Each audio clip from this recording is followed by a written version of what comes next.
আসসালামু আলাইকুম বন্ধুরা, আজকে আমি কিছু চারা এনেছি, তো আপনাদের সাথে শেয়ার করছি। আমি চারাগুলো এখন লাগাবো। বেগুনের চারা, টমেটোর চারা আর মরিচের চারা। তো আমার হাজবেন্ড আসার সময় নিয়ে এসেছে এই চারাগুলো।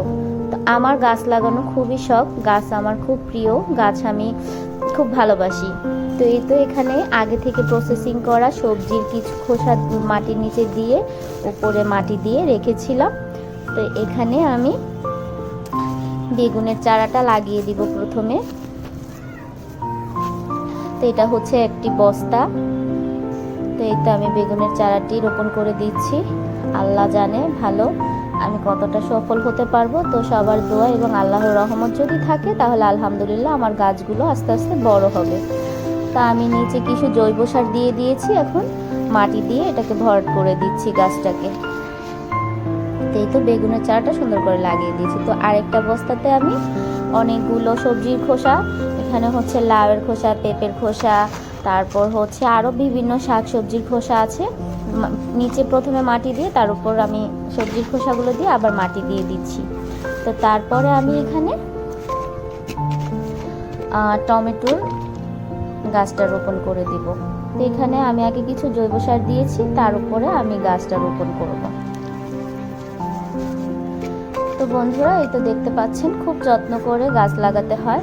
তো এই তো আমি তারপরে টমেটোর চারাগুলো দিয়ে দিয়েছি, তারপর আবার আমি সেমভাবে মাটি দিয়ে গাছটাকে ভরাট করে দেব। তো এই তো আমি আবার মাটি, আর এই মাটিগুলো তৈরি করতে আমার অনেক কষ্ট হয়েছে।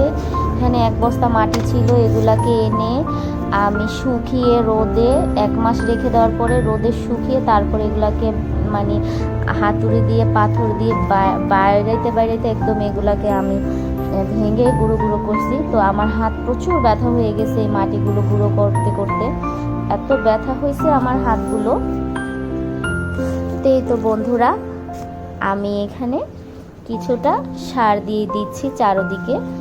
তো এই সারগুলো গাছের জন্য খুবই উপকারী। তো এখানে আরেকটা বালতিতে আমার একটা শসার চারা লাগানো ছিল, 2-3টাই ছিল। তো 2-3টা থেকে একটাই বেঁচে আসে আর 2টা মরে গেছে। তো এইখানে আমি মরিচের চারাটা দিয়ে দিয়েছি। তারপরে আমি চাল ধোয়া ডাল ধোয়া পানি জমিয়ে রাখি একটি বোতলে, সেই বোতলের পানিগুলোই আমি দিয়ে দিচ্ছি। তো ভালোভাবে সবগুলো গাছে আমি পানি দিয়ে দিচ্ছি। আলহামদুলিল্লাহ আমার গাছ লাগানোর ডান, এখন অপেক্ষার পালা যে কি হয়। তো এই তো মরিচের চারাতেও আমি পানি দিয়ে দিচ্ছি। তো বন্ধুরা, এখানে হচ্ছে আমার একটি করলা গাছ ছোট্ট একটি বোতলে লাগিয়েছিলাম। গাছটা মোটামুটি ভালোই বড় হয়েছে, ফুল দেয় কিন্তু ফল হচ্ছে না, কারণ গাছটা মাটি কম, গাছটা বড় হতে পারছে না। তো তাই আমি গাছটাকে ট্রান্সফার করব। তো এখানে আমি আরও অনেকগুলো খোসা জমিয়ে রেখেছিলাম, তো সেইগুলোকে আজকে আমি এখানে মাটিতে ঢেলে দিয়েছি। তো এখানে আবার খোসার উপরে আমি মাটি দিয়ে সেই একইভাবে গাছের জন্য আমি মাটিগুলোকে প্রস্তুত করে নিয়েছি বন্ধুরা। তো এই খোসাগুলো আমি এনেছিলাম আমার বড় বোনের বাসা থেকে, কারণ আমরা মানুষ দুজন, এত খোসা আমার বাসায় হওয়া সম্ভব নয়। কিন্তু মাটি তো আমি এনে রেখেছি অনেকগুলো বস্তাতে আমার খোসা দিতে হবে, তাই আমি ওর বাসা থেকে এগুলো নিয়ে এসেছি। তো যাই হোক, তারপরে আমি মাটিগুলোকে সুন্দর করে প্রস্তুত করছি করলা গাছের জন্য, কারণ গাছটা আমার ছোট কিন্তু অনেক ফুল আসে, ফল আসে না। তো আমার হাজবেন্ড বলে এটা হবে না, ফেলে দাও। কিন্তু আমার কথা হচ্ছে গাছটা ফল দেখ আর না দেখ, কিন্তু গাছটা আমার ফেলে দিতে খুবই মায়া লাগে, তাই আমি গাছটাকে ফেলবো না। ও যত বড় হতে পারে হতে থাকুক, এর শেষ কোথায় আমি দেখবো, তাই আমি গাছটিকে ফেলছি না।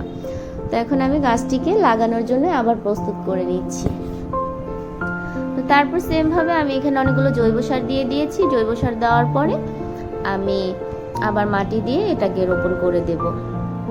কিন্তু এই গাছটা আমার কাছে লাগানো অনেক কষ্টের ছিল, গাছটা লাগানো এত সহজ ছিল না, কারণ এই গাছ যে বোতলটাতে হয়েছে এই বোতলটা কাটা অনেক কষ্ট ছিল, আর মাটিটাও বের করা অনেক কষ্ট ছিল।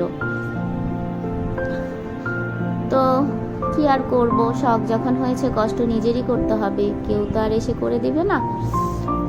তো এই তো আমার বোতলটাকে আমি একটি ছুরি গরম করে মাঝখান থেকে আগে এটাকে কেটে নিয়েছি গরম ছুরি দিয়ে। এই তো আমার গাছটা তো তারপরে আমি গাছটাকে মাটির বোতল থেকে বের করে নিয়েছি। তো এই মাটি সহই আমি গাছটাকে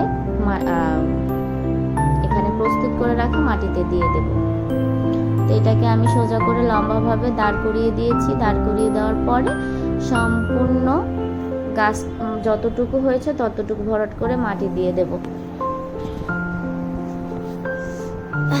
তো এই তো আমার মাটি দেওয়া শেষ হয়ে গিয়েছে। লাস্ট মোমেন্টে আমি গাছটাকে আবার বেঁধে দিয়েছি এখানে সুতা দিয়ে, যতটুকু উঠতে পারে এটা।